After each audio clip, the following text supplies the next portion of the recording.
Eh bien bonjour tout le monde, c'est Céricmer en 03 allié.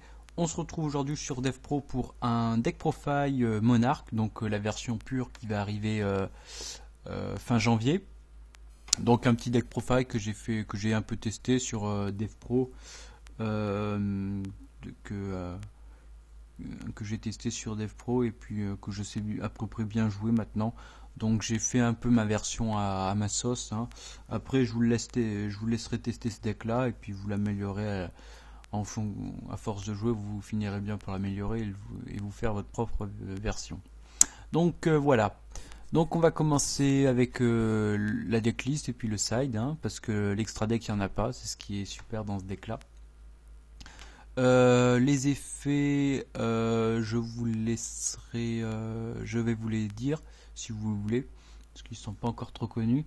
Donc 3 Ereburos, donc lui, là, on peut l'invoquer spécialement en sacrifiant un monstre invoqué par sacrifice, et lorsqu'on le fait, on peut défausser une carte de la main de l'adversaire.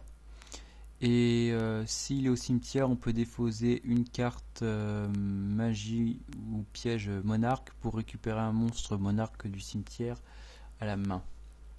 Donc ça x3, super fort.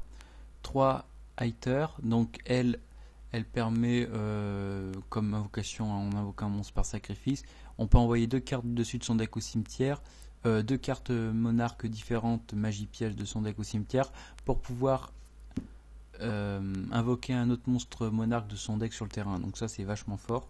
Donc ça aussi pareil x3. 3 IDA. Donc le IDA The Event Knight, lui, lorsqu'il est invoqué, on peut invoquer spécialement un Eidos. Et Eidos, lui, lorsqu'il est invoqué normalement ou spécialement, on peut faire une invocation normale supplémentaire. Donc, super fort. 3 Caius, donc avec Eidos c'est parfait. Et 2 Maxé pour pouvoir un peu gérer les grosses invocations en masse. 1 pour 1, un Regeki. 3 Tempêtes des Monarques. 3 Ténacité des Monarques. 3 Pandéti Monarch, 3 The Domination of the Legendary Monarch, 1 Retour des Monarques, c'est amplement suffisant, 3 Gobelins Parvenus pour optimiser la pioche, donc ça je trouve que c'est vraiment pas mal d'y jouer x3, 1 Renfort de l'armée, 3 The Original Monarch, donc elle, on peut il y a 2 effets, il y a son effet en magie continue, on peut une fois pendant n'importe quel tour, envoyer 2 cartes de son cimetière monarque du cimetière au deck pour pouvoir piocher une carte. Et lorsqu'elle est au cimetière, on peut bannir une carte monarque pour l'invoquer spécialement comme un monstre piège.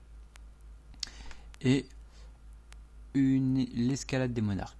Voilà pour le main deck. Ensuite, pour le side, je mets 3 Keiju. Donc, pour lutter contre le Cyber Dragon Infinity, donc comme il s'invoque spécialement et que c'est pas déclaré. Je mettrai celui qui a la moins d'attaque. Donc le Keiju O a une moins bonne attaque, donc c'est pour ça que je le mettrai. Mais bon, comme c'est pas actualisé, DevPro, parce que là DevPro ça bug un peu, donc je fais avec les moyens du bord.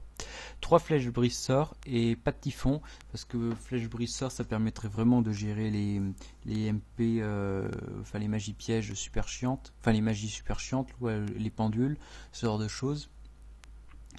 3 murs de fer impérial contre Infernoïde, 3 Mistake, super fort, et 3 décrets royal. Décret et flèche, j'ai pas besoin de jouer de typhon parce que décret, je vais pouvoir gérer tout ce qui est Vanity Empinage, tous les pièges chiants, les chaînes burn, et c'est ce genre de deck là. Et avec la flèche briseur, je vais pouvoir essayer de gérer les pendules, ce qui va aussi très très bien avec le Mistake.